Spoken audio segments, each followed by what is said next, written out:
Hey, what's up, everybody? This is Gary Holt from Exodus and formerly from Slayer, and you're listening to The Razor's Edge.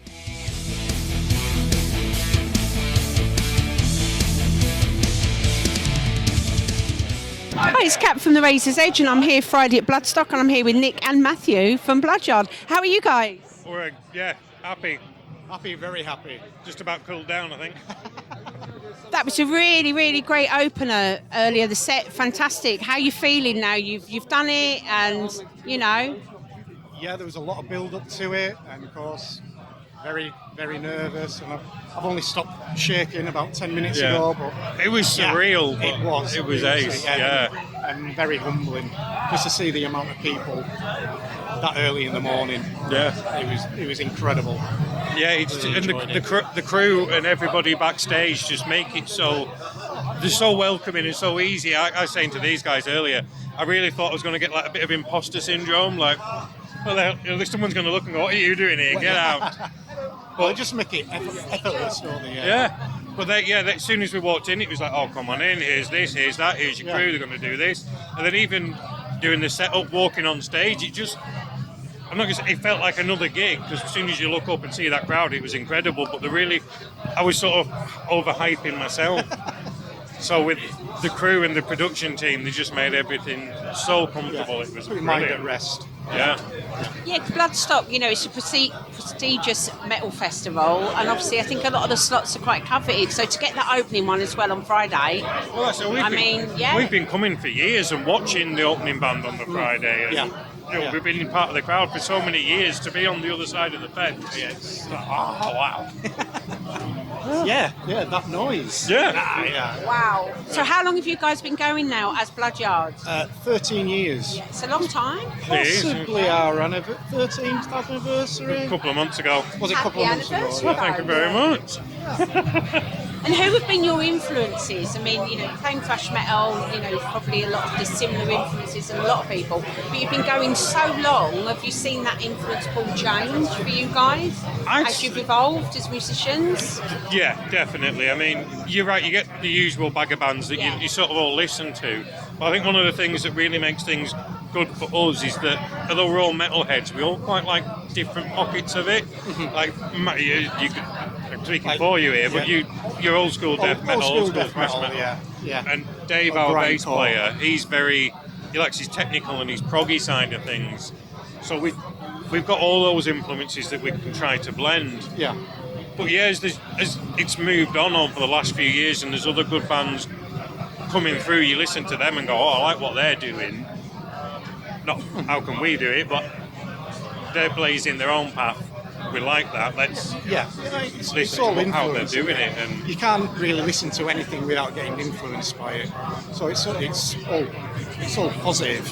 Yeah, I agree, because I think obviously those of us who are in a certain age demographic remember it the first time round, and obviously there's been a bit of a resurgence. I would say probably the last 10 years we've seen a lot more bands, taking that traditional thrash route, aren't we? We've kind of gone back to basics a little bit with things. Because we had last year, I was listening to a lot of Nervosa, and it's that death thrash metal from Brazil, but they're doing it their own way and really getting into it.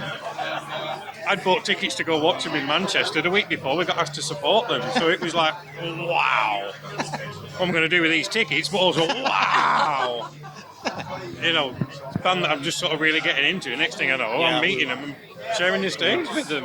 And getting to see how they did things and how they perform on stage, it was as much of a lesson as going to watch a gig.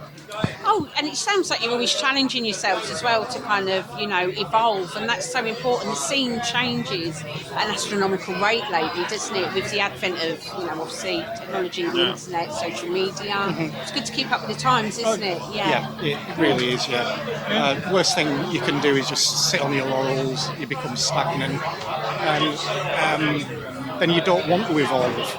But it's important for us to keep on going. We like challenging each other. Yeah. Even when we're writing a few of the tracks on the new album, I basically said to Dave, I'm going to play 3 chords, take over. And he's got some amazing bass lines under there that he's then had to put together. So we challenge each other that way when we're writing. I mean, we're expecting a new album, aren't we, in April? It came out a month ago, last month. So, how's it been received so far? Very positively. Yeah, Yeah. it's been Yeah, a little bit mind blown with it, really, of how well it's gone down worldwide, which was really quite shocking. All over the globe. All over the globe. We've had to send CDs and merch out to America, Australia, all over Europe. So it seems to be really reaching that wider audience, and we're just very grateful and blown away by it. That's it, yeah. So where do you see yourselves between now and say you're speaking to you again here in next year? What are you guys hoping to achieve in the next 12 months? Is there any solid plans or? Well, not so much solid plans. We've got a few gigs booked in, but I think we've found that the live music scene is still sort of recovering. So trying to, men plan, God laughs. So we're just taking what's coming at the moment, and we've got a few. We're getting all over the country, wherever we can, and then hopefully just getting back out there, helping getting that live music back to where it should be, and then we'll build from there. So now your bit's done and you're doing your PR rounds, when that's all over, are you going to try and catch any more bands over the weekend? Yeah, we're Looking forward to see it. here all weekend. We're here all Crowbar weekend. for me. Been a big fan of Crowbar for years and never got to watch them. Sepultura. And quite a lot on the New Blood stage too, New because Blood stage, the yeah. bands that we play with, where we had the Dead 13, they won the Dead Burnley 13, Metal to the Masses. They came and supported us on our album launch show. Good friends with those guys, so and we'll go and see them. Yeah. so we're going to go and because that's where we started. It was only a That's few it. years ago Yeah. we were on the New Blood stage. Yeah. So And I think it's really important, even at festivals of this size and the downloads and stuff, those New Blood stages, because the scene's got to grow. That's it. There has to be new things coming through. yeah. Grassroots level, isn't it? Yeah, I mean, but when we won our Metal to the Masses and played on that stage, and we were so grateful, and we've kept going, and Bloodstock have given us another opportunity, Yeah. and it's great to see that, not that we're an example, but these bands here, we know them. They were like, well, look, Bloodyard won this, then they're on the Sophie stage, Yeah. they can do that too. Look what could happen. Yeah. No, absolutely nothing to some people. That's kind of maybe the motivation from us. Think, actually, I'm going to give it a go. What's the worst that could happen? Yeah. Absolutely, yeah. It's true. What is your local scene like then, music-wise? Is there a lot of gigs going on around there? Is there a lot of local bands? Anybody you're particularly listening to? It's, I think, of all the scenes that are going on, the Manchester scene at the moment is booming. We've got some brilliant promoters. I'm going to have to give a shout out to 0161 Music, because they've got about 4 or 5 different venues. They've got gigs on constantly, and they really make an effort to include local bands without a town band, so that there's that mix of talent. And we played a few gigs with them, and they're just always amazing shows. So we're really happy with how things are going. Good. That's really good. So after this, getting home, the Bloodstock euphoria wears off. What are you Can't guys? say that already. I know. It's only Friday. What are you going to be doing when you get home? What are you going to be listening to? Well, depends who we find here. Anybody we should be looking out for in your eyes and watching and listening to?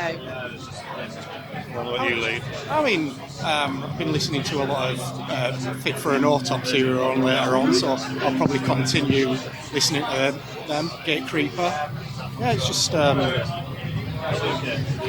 keeps on going. Just keeps on going. I'll give a few shout outs to again our New Blood friends. Dead 13, great band. Bloodmoors, they won their Metal to Masses. Great bands. You've got Vice, we've played with them many times, and they're always an amazing show. So really hoping to sort of catch those guys live, and then that's what we'll be listening to on the way home.